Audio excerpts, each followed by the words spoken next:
آپ حضرات کے سامنے اس موضوع پر بولنے والا ہوں کہ قربانی کن لوگوں پر واجب ہے۔ وہ کون لوگ ہیں جن کے لیے قربانی کرنا ضروری ہے؟ وہ کون لوگ ہیں جو اس کے مستحق ہیں کہ ان کے اوپر قربانی واجب ہے؟ تو سب سے پہلی شرط یہ ہے کہ وہ مسلمان ہو۔ اگر وہ کافر ہے تو اس کے اوپر قربانی واجب نہیں ہے، مسلمان نہیں ہے۔ تو قربانی واجب ہونے کے لیے شرط یہ ہے، قربانی کا ثواب ملنے کے لیے شرط یہ ہے کہ وہ مسلمان ہو، اسلام کے حلقے میں داخل ہو۔ اگر کوئی شخص مسلمان نہیں ہے تو کوئی بھی چاہے جتنا وہ نیک عمل کرے، اللہ تعالیٰ کے ہاں اس کا عمل یہ قابل قبول نہیں، اس کی نیکی مانی نہیں جائے گی۔ تو پہلی شرط یہ ہے کہ وہ مسلمان ہو۔ اس کے بعد دوسری شرط یہ ہے کہ وہ عاقل ہو۔ اگر وہ عاقل نہیں ہے، مجنون ہے، پاگل ہے اور اول فول بک رہا ہے اور کسی کو قتل کرنے کے لیے جا رہا ہے، کسی کا بہت زیادہ نقصان کرنے کے لیے کئی آدمیوں کو اسے پکڑنا پڑ رہا ہے، تو ایسے شخص کے اوپر چونکہ وہ پاگل ہے تو پاگل چاہے جتنا مالدار ہو اس کے اوپر قربانی واجب نہیں ہے۔ تیسری شرط یہ ہے کہ وہ بالغ ہو۔ اگر کوئی بچہ اس کے اندر بلوغت کی کوئی علامت پائی نہیں جا رہی ہے، یا چلو ٹھیک ہے بلوغت کی علامت پائی نہیں جا رہی ہے تو کم از کم 15 سال کا، اگر 15 سال کا بھی نہیں ہے اور بلوغت کی کوئی علامت بھی اس کے اندر نہیں ہے، پائی نہیں جا رہی ہے، تو اس کے اوپر بھی چاہے مالدار ہی کیوں نہ ہو، بہت زیادہ مالدار ہو، اس کے اوپر قربانی واجب نہیں ہے۔ چوتھی شرط یہ ہے کہ وہ مالدار ہو۔ مالدار سے مراد صاحب نصاب ہو، اور نصاب کیا ہے کہ جس کی وجہ سے قربانی واجب ہے وہ 612 گرام چاندی کی قیمت کا یا اس کی مالیت کیا یا اس کے برابر ایسا ساز و سامان اس کے گھر میں ہو جو اس کی ضرورت اصلیہ سے زائد ہو۔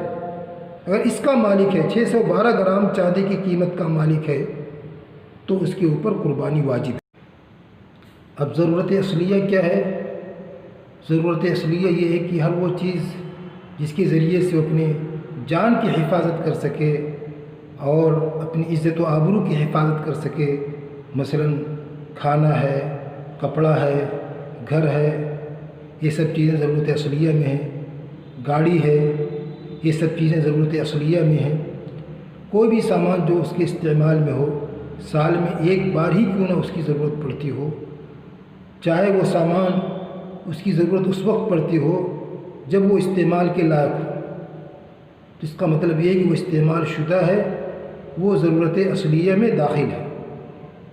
اب اگر کسی کے پاس 2 مکان ہیں، ایک مکان میں وہ خود رہتا ہے اور دوسرا مکان وہ خالی ہے، اب اس کی وجہ سے اس کے اوپر قربانی واجب ہے، اس لیے کہ دوسرا جو مکان ہے وہ نصاب کے برابر ہے، 612 گرام چاندی کی قیمت سے زیادہ ہے اور وہ اس کی ضرورت اصلیہ سے باہر ہے، زیادہ ہے، اس کی وجہ سے اس کے اوپر قربانی واجب ہے۔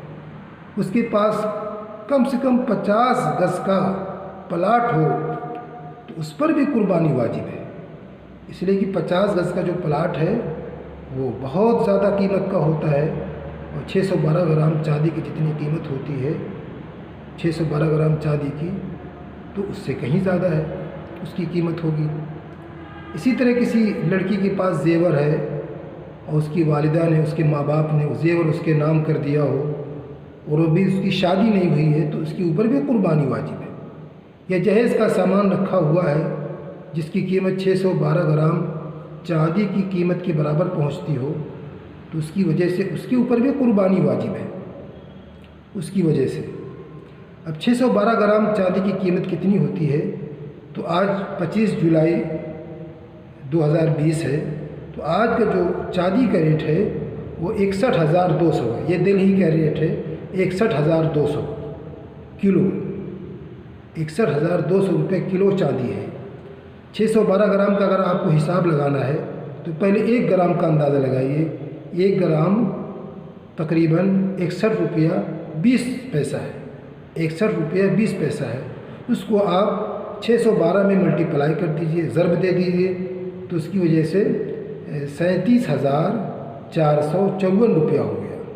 تو 37,000 تقریباً 37,000 ساڑھے 37,000 جس کے پاس بھی ہوگا یا اس کے برابر کوئی سامان ہو اور اس کے استعمال میں نہ ہو تو اس کی وجہ سے اس کے اوپر قربانی واجب ہے۔ اگر ہمارے پاس سامان ہے، پلاٹ ہے، لیکن کوئی پیسہ نہیں، ہمارے اوپر قربانی واجب ہے لیکن ہمارے پاس کچھ بھی نہیں، 1 روپیہ بھی نہیں ہے کہ جس کی وجہ سے ہم کسی جانور میں حصہ لیں، کوئی بکرا خرید کر لے آئیں، تو آپ کی ذمہ داری یہ ہوتی ہے کہ آپ یا تو اس پلاٹ کو بیچ کر کے آپ قربانی کریں یا پھر آپ جتنے میں جانور ملتا ہے اتنا آپ قرض لے کر کے قربانی کریں۔ البتہ ان لوگوں کو اجازت نہیں ہے کہ وہ قرض لے کر کے قربانی کریں جن کے اوپر قربانی واجب نہ ہو۔ بہت سے ایسے بھی لوگ ہیں کہ ان کے اوپر قربانی واجب نہیں ہوتی ہے لیکن وہ قرض لے کر کے قربانی کرتے ہیں، بچوں کا مطالبہ ہوتا ہے۔ تو اس طرح نفلی قربانی کے لیے اور آپ کے اوپر قربانی واجب نہ ہو پھر بھی آپ قربانی ادھار لے کر کے قرض لے کر کے کریں تو یہ آپ کے لیے جائز نہیں ہے۔ السلام علیکم ورحمۃ اللہ۔